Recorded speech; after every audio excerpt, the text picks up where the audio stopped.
Praise the Lord. This is Joanne, and I'm so glad to be with you. And because of the love of God that has us together tonight to share some of the goodness of God's gospel, to share whatever Father brings through. And so we want to enjoy this time together because it is a time of rejoicing and a time that we can take a journey in Christ and a journey through Christ and most of all, journey for Christ. And we thank the Father. I want to share with you through a song what happened to me because Jesus got hold of my life and He just won't let me go.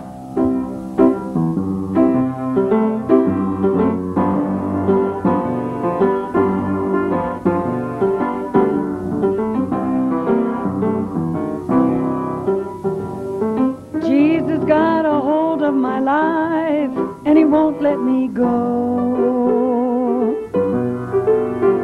Say, Jesus got into my heart. He got into my soul. I used to be all so sad. Now I'm just free and glad. Jesus got a hold of my life and He won't let me go. I can't even remember how I used to be living in sin. Oh, for now I'm so happy and free, deep down within. I found Jesus is a friend of mine who gives me lots of life. He's divine. And now I have it all since I opened up and let Jesus in. Jesus is so real, there's no time to be fooling around. For every day with Jesus is a new day for me to gain ground. Oh, I'm glad I tried the Lord one day. Then I asked Him, Lord, please stay. And I found Jesus' love to be the best love I ever found.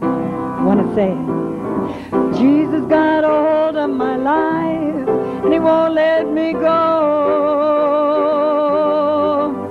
Oh, Jesus got into my heart. He got into my soul. I used to be all so sad. Now I'm just free and glad. 'Cause Jesus got a hold of my life and He won't let me go. Because Jesus got a hold of my life and He won't let me go. Thank you, Father. Jesus got a hold of my life and He won't let me go. You know, I thank the Father because He gives me this word of promise in Revelation in chapter 2 and in verse 28. And I will give him the morning star. And you know, the morning star is Jesus. If we look on up in that passage, there is a certain people that this promise is to.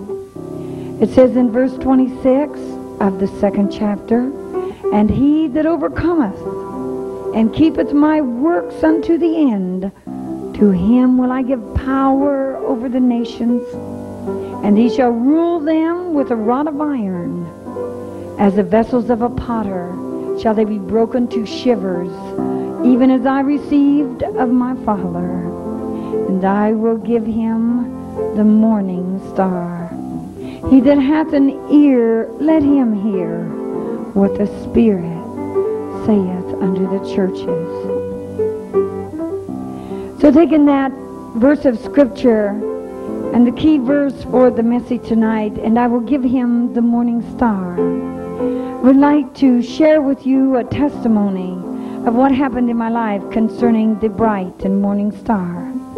This was a long time ago, as man might speak. Then one night when I went into the bedroom, and after I had gone to sleep, the Lord woke me up very quickly. It was not natural awakening. It was like you turn on a white light and a light switch, and it was sudden of a sudden. And I know I just woke up wide awake of a sudden. And the Lord spoke to me, and he said, "Go into the kitchen." And I did. My mother at that time had a stroke, and she was paralyzed on one side and was in a very dangerous condition in her body. And so I went to go toward the window where my mother's house was at that time. And the Lord spoke to me as I stood by the window, and he said, "No, go to the east window." Well, I looked around in the kitchen, and I realized which one was the east window. It was the other one. And so I thanked the Lord. He's very directional. And I went to the east window. And as I did, I looked up, and it was early in the morning, and it was still, that darkness was still there, but it was just breaking like dawn. And there was one star, and that's what I beheld. And as I beheld that star, Jesus came forth from that star. And he had his arms spread out, and he kept descending all the while toward me. And I really, because God has given me times of being lifted from the body and having places I've traveled out of the body many times, and I realized how very easily the soul leaves the body, or the spirit leaves the body. And I saw at that moment that Jesus had come, and I was going to go with him. And I very quickly inside realized that my children, they would find me there that next morning, but not really. My body wouldn't be there then, but I'd be gone. But as I looked upon him, and as he descended, he came so close. And he just stayed where he was for a little while, just oh so close, and looking in at me. And as I looked upon him, then he began to go back up, and he ascended, not by turning around, but he ascended by just as though being pulled or drawn back up, and just went right back into that star. And again, it was a star. And I thank the Lord, because God will give you moments in your life to tell you of the future. And he gave me this promise: "And he that overcometh and keepeth my works unto the end, to him will I give power over the nations, and he shall rule them with a rod of iron.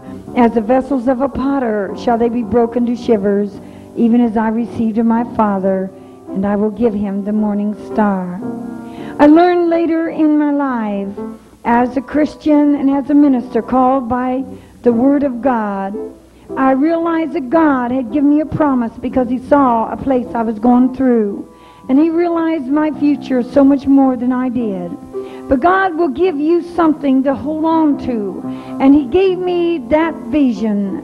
He did it out of his goodness. I know many, and I've heard some say, "Well, I don't have visions, and why do others have visions?"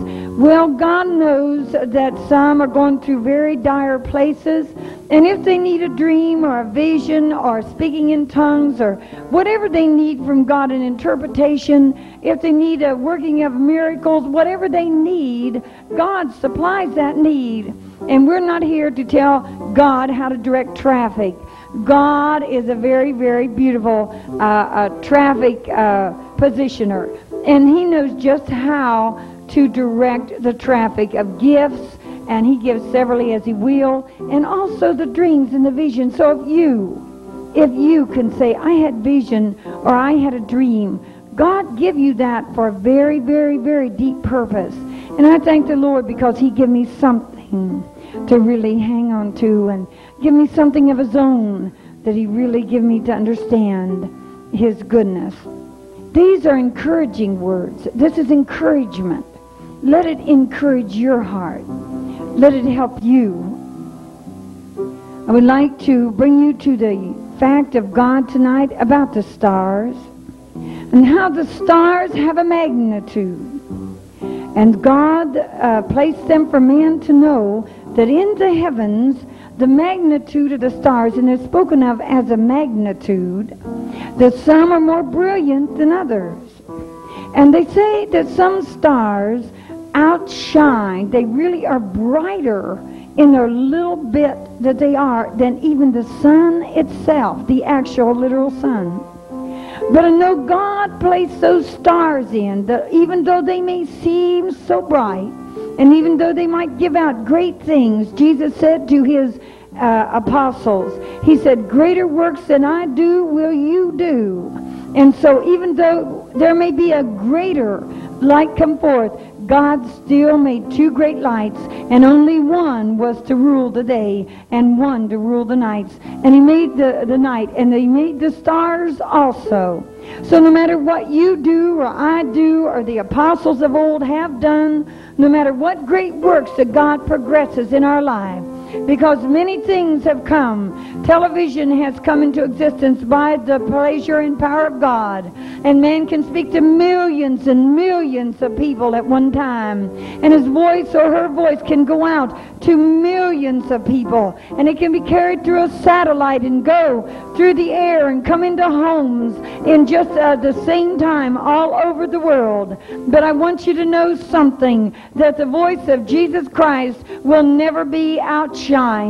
It will never do a work that'll leave a little star somewhere. Even though it does that magnitude, even though it is so brilliant, it still is a star. Hallelujah. I thank God because the Son of God, I'm talking about Jesus, in all the places that He took in this world, He is called the rock.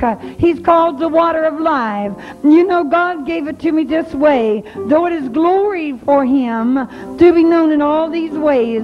There's a scripture, if you would think upon it, those who can see it as I'm going to preach it at this moment, that His visage was marred more than any man's. And I know there was a time of harshness in that, of the thorns and of the pulling of the beard, as it finding prophecy that they had done, and the whipping of the back, and His visage means the face of Him. But you know, there's no one that I know that would like to be called a rock. And there's no one that would like to be termed these things. But I know, or a ram, or some kind of an animal sometime. But Jesus did with the glory of it. The cross had a shame of it one day, and now it has a glory. But it wasn't always glory, and it isn't always glory to be termed these things. But we see it as glory with our heart, because the rock of salvation, you don't pick up a rock and look at that rock and say, now this is what Jesus looks like in the natural. This is a rock. But yet we do call Him the rock of salvation. We term Him as the waters of life. And you don't take a cup of water and pour it out and say, now that's the Lord.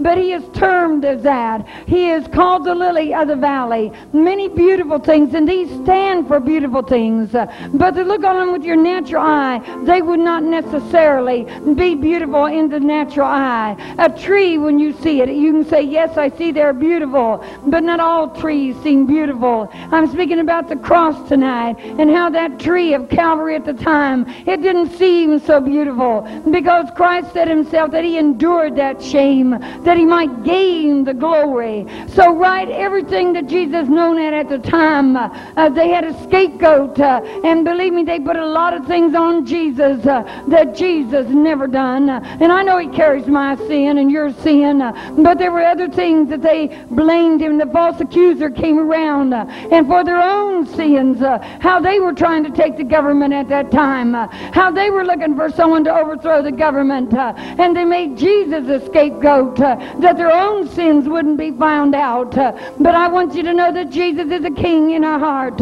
He said the kingdom of God is in you, and the kingdom has a king. And I know that he came and he lived and he died, that you and I might realize there's more to this world than an earthly kingdom. I know Jesus is to come again. I understand that also. But I know first he wanted us to realize him in our heart. You know, you can serve a king better if you really have him in your heart. To meet one for the first time, there isn't that warmth that there is when you know him. You've been acquainted with him. Many, before they meet a queen of England, or before they would meet a prince, or anybody that would be a Shah of the Persians, or anyone that they would meet, what they would do sometimes is go and read on the background, so when they meet this person, they will feel more acquainted with their life. And I want you to know that God gave us a book, and it is a book of books, and it's called the Holy Bible. And all we have to do before that day comes when Jesus will surely come for us, because truly the King is coming. And when he does come for us, that we will be well acquainted with him. And so this is the master wisdom plan, that you and I understand him in our heart, that you and I understand him in our soul before we meet him face to face. He won't be a stranger to you. He won't be a stranger to me, because I know Jesus. How I love Jesus. He is so wonderful. And I know you love Jesus, because Jesus is good and has done only good. Though there are others, I'm not so naive, or whatever you might call the word, asinine, or anything, to believe that Jesus was loved by everybody and that nobody resented his presence. I understand that. But I know another thing, that all knees will bow to him. And I know that everyone is going to see that he is just who he said he was and who he says he is, where he lives. I praise the Lord because he lives today. He lives in my heart. He lives in this tabernacle. He lives in this temple. He lives in this house. He lives in this tent.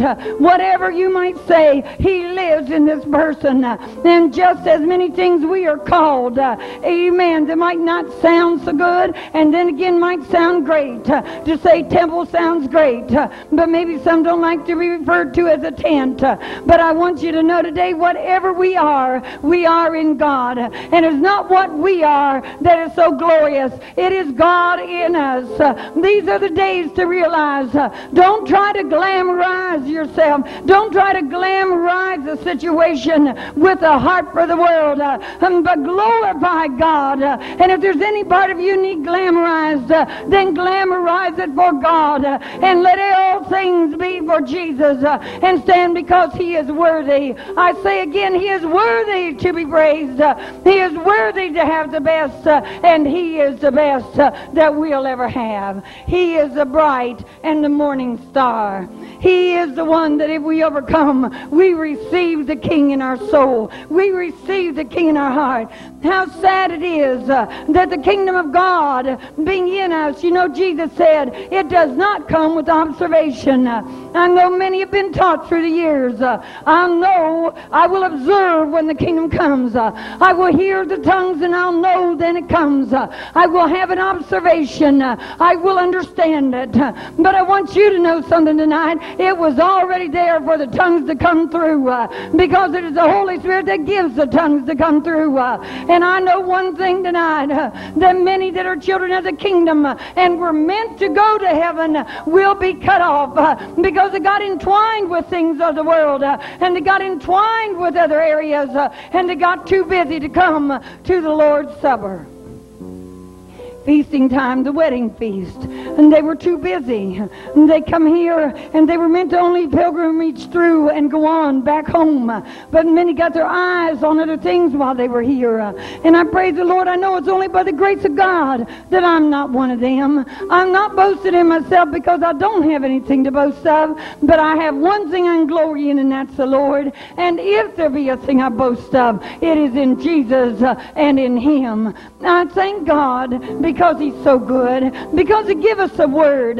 Father, give me a word that I can live by. Father is the word that I can live by. And Father is the word that you can live by. And more you're beginning to notice something. God has given me to see that more and more every one of you are beginning to detect the true children of God from those who are not the true children of God. Because this is a time for that.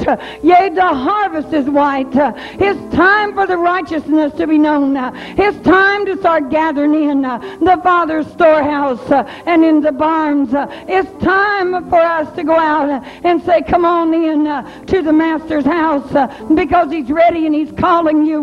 Not everything nor everyone that says Lord or everything that is done in the name of the Lord is really done for Jesus. But I want you to know tonight, don't be discouraged and don't be disheartened and don't begin to fall by the wayside and get faint for the lack of meat, because I want you to know that God is there. He is the chief cornerstone, and I know you can't look around the corner, and I can't look around the corner. Sometimes they take a certain instrument and fix it with glass and so forth that you can look around the corner like a periscope type of thing. But I know that Jesus is our periscope. Jesus is our mirror. Jesus is the chief cornerstone. He's right there and He sees what's coming in your life. He knows what is in my life. He knows what my tomorrow is.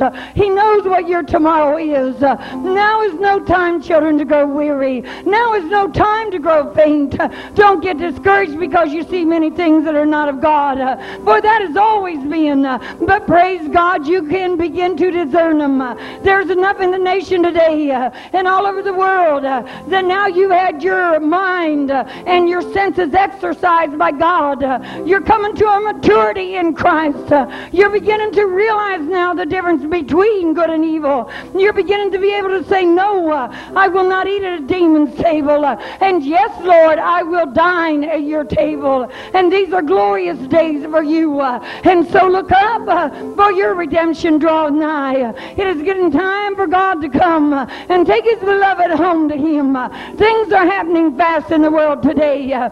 Even as Jesus was talking to me about Reagan's situation, the president and the Pope, and how both of them had an attempt on their life to show that there is a God that's over the world, that's unsaved in the world that's saved, and over all creation, whether it's politics, and I'm not judging politicians and their heart in God, God forbid, but I'm giving you to know when they run the government, they are talking about the government here, about the states individually, about the material life here. And I know that the religious leaders, they're raising up today by the power of God to try to tell you and the people and everyone that will listen to come on into the government of Jesus Christ. And all over the world it begins to circulate as the world begins to rotate and you begin to see the day and the night. You begin to see the white light of God and the dark powers of Satan.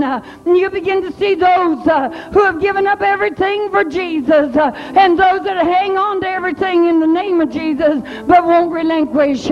You begin to see those who are teaching true doctrines of the Holy Spirit, telling you that you are the temple of the Holy Ghost and that God dwells in His people. And you begin to see the difference today of many who are giving honor to one another and not giving honor to Jesus, really. And you're beginning to discern that. And this is a glorious time because God is saying, look, the redemption draws nigh. The fields are white to harvest. And if you overcome, you will be tempted, I know, to go into many things that are really not of God. And Satan will come and appear as an angel of light. But I want you to know tonight there's a true gospel of Jesus Christ. And there's a true commitment to God. And there's a true holy Jesus inside the souls of His people. And won't you listen tonight? tonight. And those who do, I praise the name of Jesus. Those of you who are grown discouraged, don't be discouraged. You who are grown faint-hearted, don't let your knees buckle. But remember that Jesus has got on the shoes and shod of the gospel of peace. And He is the one that cares for us. It is getting more and more. And I know some of you are seeing many programs and you're turning them off because you're saying, if I want to see that, I'll turn that on another channel. I can see that anytime. Some of you are getting hungry. Some of you are getting thirsty for righteousness. And some of you, amen, are beginning to call on God, and that's good. That's what it's all about. That's why we have programs that you can begin to look at, and you can choose, because God made us people of a choice. And I thank God. And he who overcomes, God's going to make that one a ruler of nations. It said that they're going to rule the overcomers with a rod of iron. And you know that's the Holy Bible. And it cannot be broken. Iron is a strong substance. And they're going to rule with a rod of iron. And it said, as the vessels of a potter shall they be broken to shivers, even as I received of my Father. And I will give him the morning star. I thank God. I thank God for the morning star in my life. I thank God because of the magnitude of the stars. You know, they have what they call the absolute magnitude and the apparent magnitude. Let me share this. I just have a few moments left. But let me tell you this about the stars. How the apparent magnitude means just the light you can see. It looks apparently like they're very bright, but really, if you was up close, it wouldn't be. But then there's an absolute magnitude, and they are so very bright. It's an absolute amen. And that's the way with Christianity and Christians and in the realm of the church. There are some that appear to be bright, but there's others that's absolutely bright, and only you, if you come only in through the power of Jesus, can you judge all things. And we thank Father. We thank Father tonight. Oh, it's been a joy to have you to be with me tonight in Jesus. And I praise the Father. This is Joanne. And I thank the Lord for each and every one of you. And won't you be with me again this coming week? Be with us. And the Father-Son relationship and the Full Gospel Church of God, 59 East Main Street in Newark, Ohio. And we want you all to come. It's a little humble church around the corner of the square.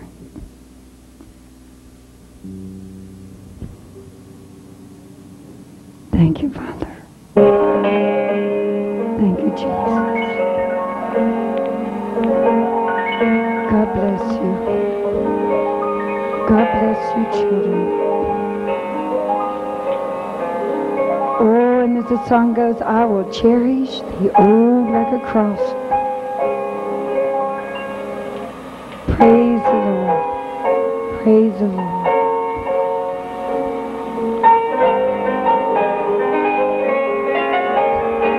Remember now, the King is coming. Be ready. Be too late to start to get ready then. You have to get ready and be ready now.